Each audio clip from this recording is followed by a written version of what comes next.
परमात्मने नमः। समस्त श्रोता बंधु मान को आंतरिक शुभेच्छा ज्ञापन करी आजिर वक्तव्य आरंभ करने को जीवा। आजिर वक्तव्य आरंभ करने पूर्व आपण मानकर समक्षरे व्यासकृत संस्कृत भागवतर एक पवित्र अनुष्टुप छंद श्लोक को आम आधार भाव ग्रहण करवा।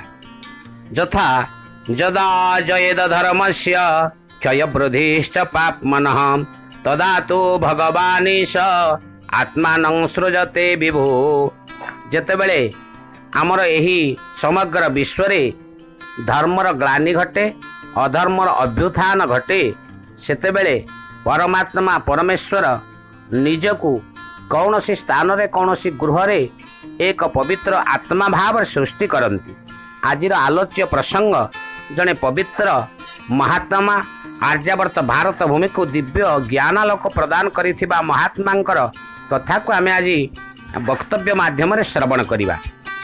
जेतेबेले भारत रे अधर्मर तांडव उत्थापन बौद्ध धर्मर प्रभाव रे वैदिक मार्गर लुप्त अवस्था ब्राह्मण धर्मर मार्ग काल्पनिकतार मोहग्रस्त पंचम मकार मतरे ब्राह्मणगण अनुरगत निरीश्वर शून्यवादर मत सुदृढ़। ठीक सही समय रे एक दिव्य सत्ता को आधार करी अभ्युदय घटीतिला आम भारत रे एक सुसंतानंकर नर देहधारी ऐश्वर्य भावना रे मानव को सचेतन करने सही दिव्य महात्मांकर आत्मजीवनी आजिर आलोच्य प्रसंग। आनुमानिक ख्रीष्टीय अष्टम शताब्दी रे भारतर दाक्षिणात्यर केरल राज्य स्थित काल्टी बोली एक क्षुद्र ग्राम सही ग्राम रे जड़े वैदिक विद्वान ब्राह्मण निवास करुथिले। तांकर नाम हेउछि शिवगुरु जहाकू शंकर दिग्विजय उल्लेख करिछन्ति माधवाचार्य। जाया सती शिवगुरु निज तुंग संस्थे सूर्य कुजे रविसुते चगुरौ च केन्द्रे। अर्थात जेतेबेले सूर्य मंगल और शनि निज निज स्थान रे और बृहस्पति केन्द्र स्थान रे अवस्थित सेतेबेले शिवगुरुंकर पत्नी सती पुत्र संतान प्रसव करथिले। अनुमान करा जाए प्राय ख्रीष्टपूर्व 788 रे से जन्म ग्रहण करथिले। पिलाटी जन्म ग्रहण करिवार एक मुख्य कारण अनेक दिन निसंतान रहिबा परे शिवगुरु एवं पत्नी सती निज ग्राम रे थिबा पवित्र नदी रे स्नान करती जहाकू शास्त्रकार माने मत देइचंती पुण्यतया पुन्ना तटिनी प्रये प्रख्याली गात्र वृष पर्व वृष वाहन आराधना रे मात्र। पुन्ना नदी रे स्नान करी प्रत्येक दिन निज ग्राम स्थित वृषपर्व नामक शिवंकर एमाने आराधन करथिले।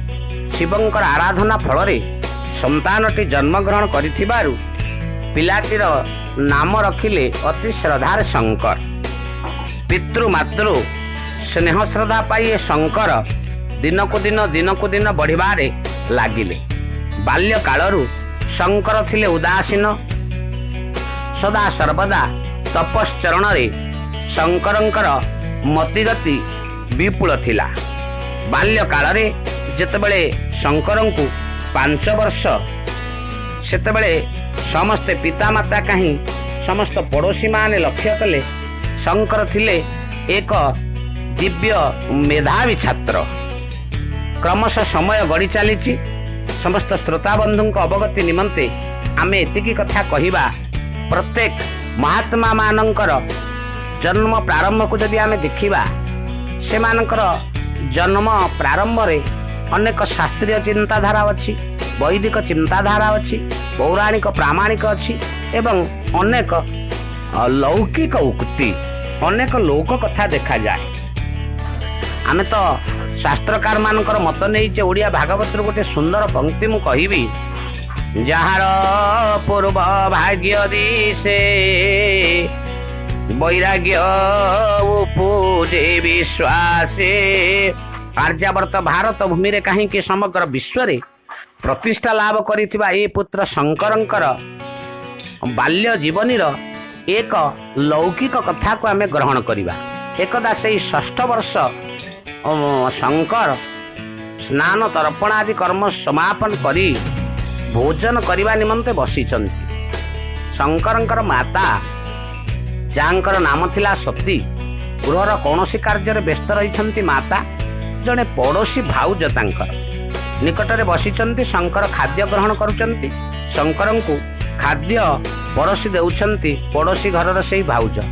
हठात देखागला तत्कालीन बास बेसर परिपाटी भाउजंकर बक्षरु निजे परिधान करिथिबा वस्त्र कियदंश आड़ हो जाइछि।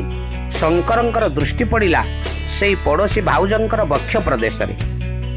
6 वर्षर बालक भाउजंकर वक्षरे 2टी अपूर्व मांसपिंडला को दर्शन करी आश्चर्यचकित हेले शंकर एवं निजर सेई उच्चिष्ट हस्त को भाउजंकर वक्षरे स्पर्श करी अज्ञात भाव निर्मिमेष मयन निजको जानिबा पाई प्रश्न कले भाउज तुम वक्षरे ए 2टी मांसपिंडला कण? ए कथा को बुझी पारिलेनि से दिन भात परसी देउथिबा भाउज परसाटी को से स्थान रे फिंगी देई एवं शंकरंक गालरे चापुड़ाटी मारी पहुंची गले शंकरंक माँ सतींक निकटरे। डाकिले माँ देख 6 वर्षर पिला शंकर आज मते एक अश्लील इंगित देला। किंतु आमे तो जानिचे मातृ ही माँ ही संतानर प्रथम अभिभावक। ये बहुठारु समस्त कथा को श्रवण कले। शंकर जने 6 वर्षर बालक ता शरीर रे काम भाव जागृत हो पारे ना। माँ बहु को पछकु रखी भात खाउथिबा शंकर निकटरे जेतेबेले पहुंची गले चाहिदेले शंकर कौन कहलु भाउजं को निजर वक्तव्य को प्रकाश कले शंकर। सेतेबेले दिव्य द्रष्टा जननी शंकर निकटरे निज वक्षरु वस्त्र को उन्मुक्त कले। आश्चर्य हो गले शंकर जहा देखिथिले भाउजंकर वक्षरे ताहा दर्शन करुछंती आज निजर जननी रे वक्षरे सेई 2टी सुढळ अपूर्व मांसपिंडला। तो प्रश्न कले शंकर माँ तुम वक्षरे जहा अच्छी भाउजंक वक्षरे ताहा थिला किंतु ताहा तो मो वक्षरे नाही। एठी माँ बुझेई देइथिले हे शंकर विश्व स्रष्टा जेतेबेले सृष्टि की तैयारी कले मनुष्य को 2 भाग रे विभक्त कले नारी आउ पुरुष मातृ एवं पितृ। तेणु प्रत्येक मातृ जातिर वक्षरे ए 2टी पदार्थ भगवान प्रदान करिसंती ना। काहेकि अरे शंकर आज तोते 6 वर्ष है तू खाद्य खाऊचु जेतेबेले तू मो ठारू जन्म ग्रहण कलु सेतेबेले तू खाई थांतु कौन? तेणु ए 2टी या नाम पयोधर ये क्षीर को धारण करिछि बा खाद्य पात्र। माँ गर्भरे जड़े नारी गर्भरे संतानटी आसीबो ता पाई भगवान नारी ठारे 2टी खाद्य पात्र प्रदान करिसंती। संतुष्ट हेले शंकर किंतु जिज्ञासित मनरे पुणी प्रश्न कले भाउ माँ मु सिना तोर संतान मु तो ठारू खाद्य ग्रहण करिवि बोली तोते भगवान वक्षरे 2टी खाद्य पात्र देइचंती मोर लालन पालन निमित्त। मात्र मोर भाउज जे मते खाद्य बाड़ी दउथिले तांकर तो कोनोसी संतान संतति नाही तांको वक्षरे भगवान काहेकि खाद्य पात्र देइचंती। तो सेतेबेले पुअर जिज्ञासा को परिपूर्ण करबा पाई अंतरद्रष्टा जननी शंकर को बुझेइले कहले अरे शंकर आज नुहे आगत भविष्यत रे से भाउजंक गर्भरे निश्चित दिने संतान आसीबो। संतान आसीबा पूर्वरु मार वक्षरे भगवान खाद्य पात्र प्रदान करिसंती। से दिन संतुष्ट हेले शंकर। दिन गड़िला राति आसिला माँ निज स्थान रे शयन कले। सोई सोई 6 वर्षर पुत्र शंकर मन मध्य विचार करुछंती हे भगवान हे विश्व स्रष्टा ईश्वर दया किबा उदार लघु करई गुरु दुष्कृति भार जनमाए संतोष मानव मने मंडई हृदय राज्य प्रीतिर तने। माननीय समस्त श्रोता बंधु आउ समय आसिले कथा को आग को नबा। सोई सोई सेई शंकर मन मध्य विचार कले संतान माँ गर्भरे आसिबा पूर्व जदि भगवान विश्व पिता ता पाई खाद्य पात्र प्रस्तुत करी रखिचंती तेबे मु तो आज 6 वर्षर हेलिनी ये विश्व केते बड़ विश्व स्रष्टा मो पाई केते सुपदार्थ रखी नथिबे तेनु सेही स्थान रे सोई सही दिन रात्रि रे शंकर मन मध्य स्थिर कले मु ये संसार को परित्याग करी आसवा पूर्वर जी मो पाई खाद्य पात्र रखिथिले से कोठी अछंती मु तांको खोजिबी आ मो पाई विश्व रे सी केते भल भल पदार्थ रखी नथिबे क्रमशः शंकरंकर एई भावना तांको दिने सन्यासी रे रूपांतरित कला गृह परित्याग करी जीवनर कठिन साधना कठिन विद्या अध्ययन बारंबार जीवन रे परीक्षीकृत भाव रे भविष्यत रे ये दिने शंकररु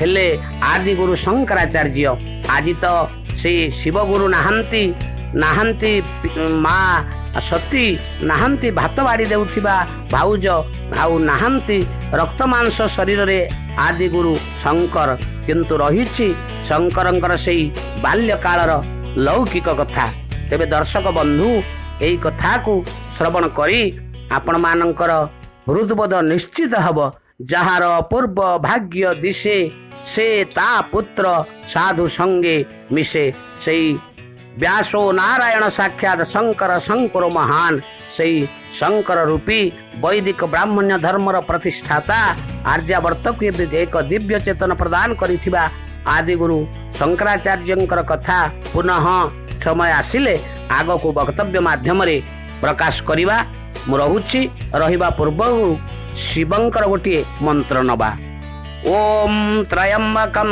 जयामहे सुगंधि पुष्टिवर्धनम उर्वारुकमिव व्रजनात् मृत्युमुखी यमामृतात् ओम नमः शिवाय नमः शिवाय नमः शिवाय।